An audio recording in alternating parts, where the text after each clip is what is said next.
카말라 해리스 스토리 2.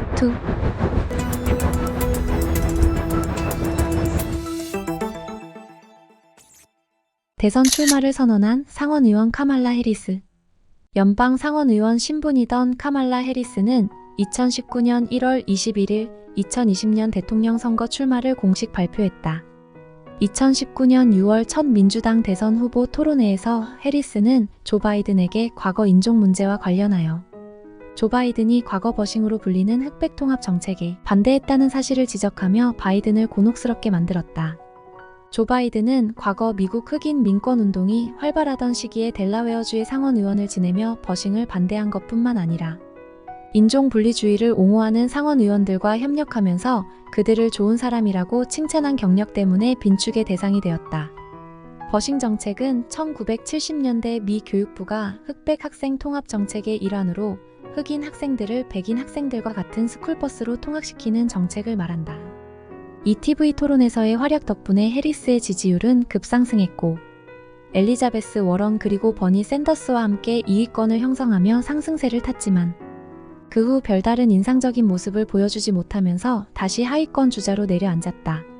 그리고 12월 3일 카멀라 해리스는 결국 2020년 대선 출마 기권 선언을 했다. 2020년 1월 말에 해리스가 바이든 후보 지지를 고민 중이라는 이야기가 주변에서 흘러나오며 해리스가 바이든의 러닝메이트 자리를 노리는 게 아니냐는 추측이 있었는데 결국 2020년 3월 3일 전체 대의원의 3분의 1의 표를 결정하는 슈퍼 화요일에 박빙의 승부를 벌이고 있던 버니 샌더스를 누르고 조 바이든이 승리하자 카말라 해리스는 3월 8일 전격적으로 바이든 지지를 선언했다. 2020년 3월 16일에 열린 바이든과 샌더스의 1대1 민주당 경선 토론회에서 바이든은 자신이 대통령 후보로 선출된다면 여성 부통령 후보를 러닝메이트로 삼을 것이라는 약속을 했다.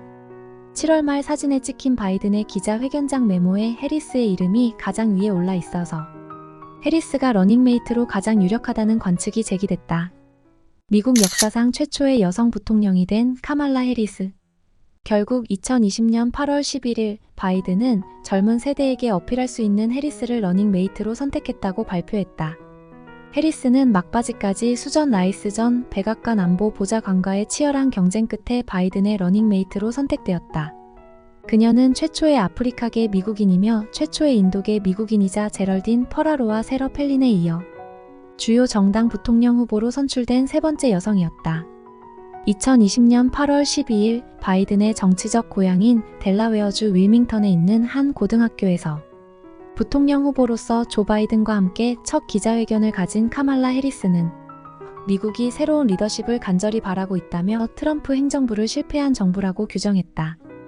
카말라 해리스는 2020년 11월 대선에서 조 바이든이 선거인단 수에서 현직 대통령인 도널드 트럼프를 306대 232명으로 누르고 승리함에 따라 부통령 당선인이 되었다. 미국 최초의 아시아계 흑인 여성 부통령이 된 카말라 해리스는 차기 대권에 가장 근접한 여성판 오바마라는 별명을 얻게 되었다.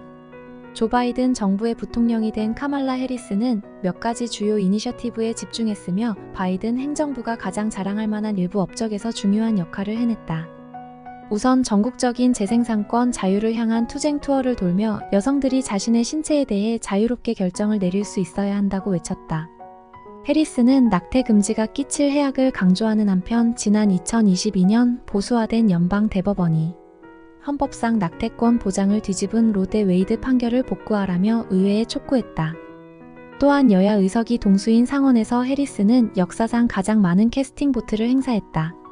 이 투표로 바이든 정부의 인플레이션 감축법과 코로나19 관련 경제 지원금을 제공하는 내용이 미국 구조계획법 등이 통과될 수 있었다. 또 미국 최초의 흑인 여성 대법관이 된 커탄지 브라운 잭슨 판사가 상원 인준 절차를 통과할 수 있었다. 하지만 해리스는 좌우 양쪽 진영 모두에서 비난을 받으며 전국적인 지지를 얻는데 어려움을 겪어왔다. 우선 동성 결혼, 사형제와 같은 이슈에선 좌파적인 성향을 보였음에도 일부 민주당 유권자들은 해리스가 충분히 진보적이지 않다고 공격하곤 했다. 또한 바이든 대통령이 미국 멕시코 국경에 몰리는 이민자 수가 기록적인 수준을 넘어선 상황에서 해리스에게 근본 원인을 해결하라는 지시를 내렸는데 해리스가 이를 제대로 해내지 못했다고 보는 의견도 상당하다.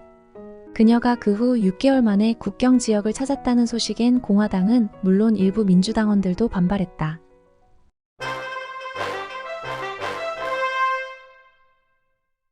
갑자기 찾아온 행운, 민주당 대통령 후보가 된 카말라 해리스.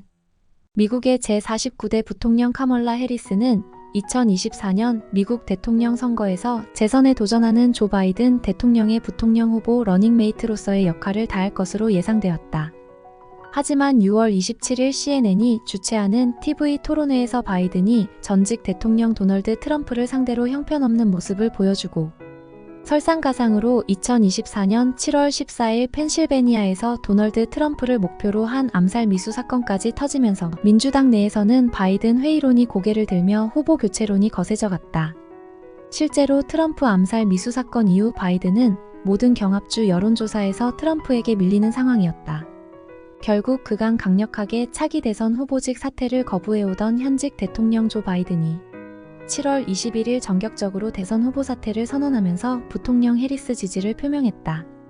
현직 대통령 조 바이든의 대선 후보 사퇴 선언 약 2시간 뒤 부통령 해리스가 대선 경선 출마를 공식 선언하며 바이든의 선거 캠프를 물려받았다. 현직 대통령 바이든의 지지 선언과 민주당 내 대한 부재론이 결합하면서 해리스는 무난하게 과반수의 민주당 대의원을 확보하며 사실상 민주당 대통령 후보 지명이 확실시되었다. 그 후 8월 3일 온라인 투표에서 민주당 대통령 후보로 추대되기 위한 대의원 수를 확보해 사실상 공식 후보 지명을 받았다. 카말라 해리스의 선택 러닝메이트 팀 월즈. 2024년 민주당 대선 후보 카말라 해리스는 8월 6일 아침 팀 월즈를 부통령 후보로 지명했다.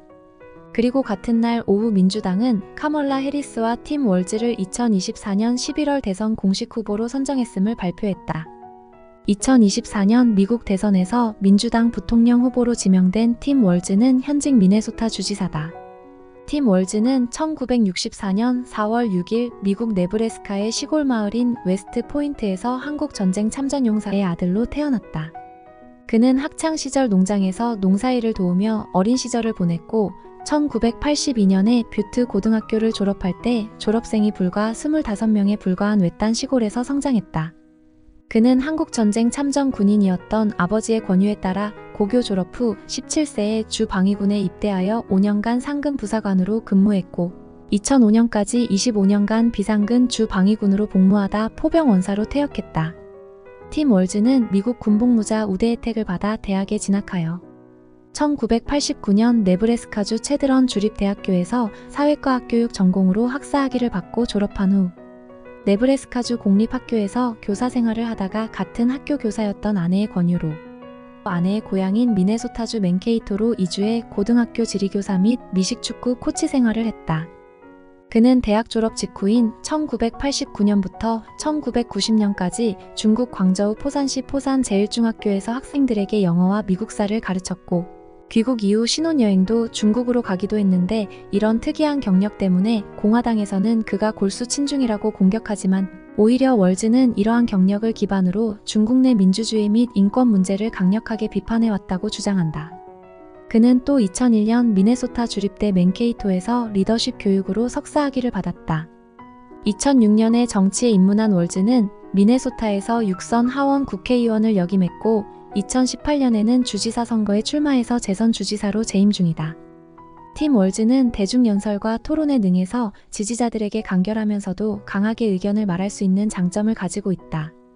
그는 공화당 후보인 도널드 트럼프와 그의 공화당 동조자들을 두고 그냥 괴상하다라는 표현으로 대표되는 어록을 만들어내 세간의 화제를 낳고 있다.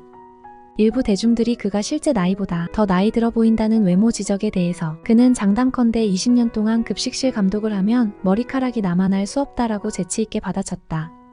시골 마을 출신의 교사, 미식축구 코치, 퇴역 군인이라는 그의 이력은 그의 친서민 친노동자 이미지를 공고히 해주었고 이런 요소가 중도 서민층 유권자의 표를 필요로 하는 민주당의 카멀라 해리스 입장에서 그를 부통령 후보로 지명하게 만드는 결정적인 동인이 되었다. 2024년 11월 미국은 여성 카말라 해리스를 선택할까? 대선을 3달 남겨둔 2024년 8월 초 여론조사에서는 해리스와 트럼프가 우세를 말할 수 없는 박빙의 승부 혹은 해리스가 약간 더 많은 지지를 받고 있는 결과들이 발표되고 있다. 만약 해리스가 이번 대선에서 트럼프를 꺾고 당선될 경우 최초의 여성, 인도계 플러스 자메이카계 미국 대통령이라는 기록을 세우게 된다. 또한 버락 오바마에 이어 두 번째 유색인종 대통령이 된다. 2024년 11월의 미국의 선택은 백인 남성일지 흑인이자 인도계 여성일지 궁금해진다.